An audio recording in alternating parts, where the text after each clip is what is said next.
मीराबाई के भैया जयमल, जयमल जी का चरित्र सुनेंगे तो इतना सुंदर चरित्र है जयमल जी का। मीराबाई के भाई जयमल जी, उनके तो आराध्य ही राम जी, जबकि सेवा उनके यहाँ चतुर्भुज भगवान की होती, नारायण की है, श्री कृष्ण की है। नारायण ही राम है, नारायण ही कृष्ण है, उनमें भेद नहीं, पर उनके आराध्य रूप में राम जी। जयमल जी के प्रसंग में आता है कि एक बार जयमल जी उन्होंने संकल्प लिया कि मैं पूरे दिन में इतने घंटे केवल भजन करूंगा, और उस समय चाहे दुनिया इधर से उधर हो जाए, मेरा भजन नहीं रुकना चाहिए। किसी शत्रु राजा को पता चला कि जयमल इतने बजे से इतने बजे तक भजन में रहता, उसी समय आक्रमण कर देंगे। आक्रमण के लिए जैसे ही राजा ने अपनी पूरी सेना लगाई, जयमल जी यहाँ भजन में बैठे थे। मंत्री महामंत्री सब सोचने लगे अब कैसे करें, राजा तो हमारा भजन में, उतने घंटे से पहले उठेंगे नहीं, उतने घंटे में तो पूरी नगरी ध्वस्त हो जानी है। एकमात्र जयमल जी की मां को अधिकार था कि उनके भजन में वो जाकर के जयमल जी से वार्ता करती थी, लेकिन जयमल जी उसका उत्तर भी इशारे में ही करते थे, बोलते नहीं थे, केवल अपना भजन में लगे रहते थे। तो मां ने जाकर के कहा, पुत्र नगर संकट में है।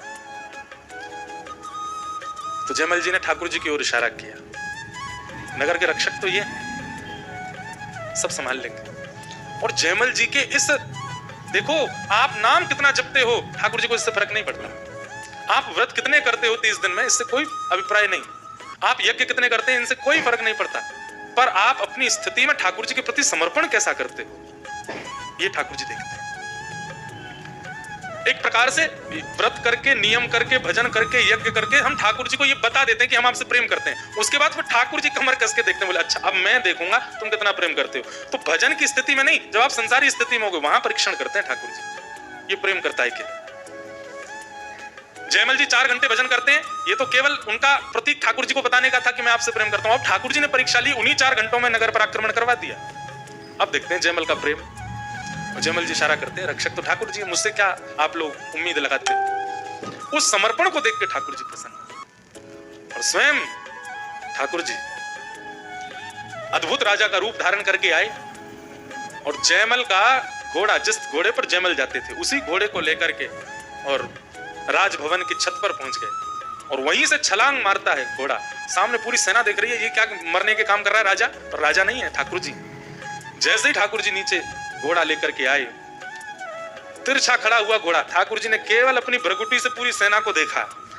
नेत्रों से देखने मात्र से सारे सैनिक अपने हृदय पे हाथ रख के अपने अपने घोड़ों से गिर गए, व्याकुल होकर के पड़ गए महाराज नीचे जमीन में। 4 घंटे बाद जब जयमल जी का भजन पूरा हुआ, तुरंत उन्होंने अपने तस्कर उठाए, बाण उठाए, धनुष उठाए, और तुरंत घुड़शाल में गए तो देखा घोड़ा जो था वो हाँफ रहा था। बोले ये घोड़ा हाँफ क्यों रहा है, ऐसा लग रहा है कहीं दौड़ के आया है। घोड़े के समीप गए तो उसमें से कस्तूरी की सुगंध आ रही थी।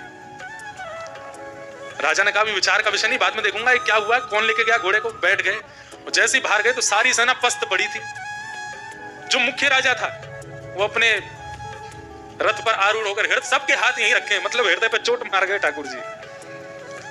दौड़ करके जयमल जी गए, जयमल जी ने जाकर के राजा को उठाया, बोले भैया तुम लोग युद्ध करने आए थे पर युद्ध से पहले ही पस्त हो गए, क्या बात है, और ये तुम्हारी पूरी सेना रो क्यों रही है, ये इतने व्याकुल, जैसे कोई प्रेमी रोता है, विलकता है, ऐसे रो रहे तुम्हारी सेना वाले कायरों की तरह, क्या हो गया। राजा होश में आया, होश में आकर के जयमल जी के चरणों में गिर गया। बोले तुमने किसको भेजा था अभी बाहर। जयमल जी बोले मैंने तो किसी को नहीं भेजा। झूठ मत बोलो, तुमने एक राजकुमार को भेजा था, एक बाण नहीं चलाया उसने, केवल अपने नेत्रों से घायल कर गया हम सबको। हम जीवन भर तुम्हारे मुरीद रहेंगे, जीवन भर तुम्हारे दास रहेंगे, इस नगर की सेवा में रहेंगे, बस हमारी एक कामना मान लो। क्या, रोज वो राजकुमार जो आया था, रोज केवल उसको एक क्षण दिखा दिया करना। हम उसके रूप पर सब बावरे हो गए, ये सत्य घटना है। जयमल जी बोले भैया ऐसा कौन सा सैनिक या राजकुमार आया। जयमल जी ने पूछा थोड़ा उसका हुलिया बताओ कैसा था। बोले क्या बताएं, नेत्रों ने देखा है पर नेत्र बोल नहीं सकते, मुख बोल सकता है पर मुख पर नेत्र नहीं है, कैसे कहें, नहीं बता पाएंगे। बस ये समझ लीजिए घुंघराले केश थे, इतना थोड़ा थोड़ा याद है। नेत्र ऐसे थे कि जिसको वो देखते गए वही गिरता गया घोड़े से। जयमल जी समझ गए ये वक्र कटाक्ष तो केवल एक ही है संसार में, नेत्रों से मारने की खूबी तो केवल श्याम सुंदर को आती है। दौड़ करके गए और जैसे ही जाकर के अपने आराध्य इष्ट को देखा तो जो इष्ट शंख चक्र गदा पद्म में रहते थे, आज वे धनुष बाण धारण करके खड़े, और जयमल जी को यह बता दिया कि आपके समर्पण भाव से हम आपके नेतृत्व में युद्ध करने गए संसार। उस दिन तो जयमल जी और समर्पित हो गए ठाकुर जी।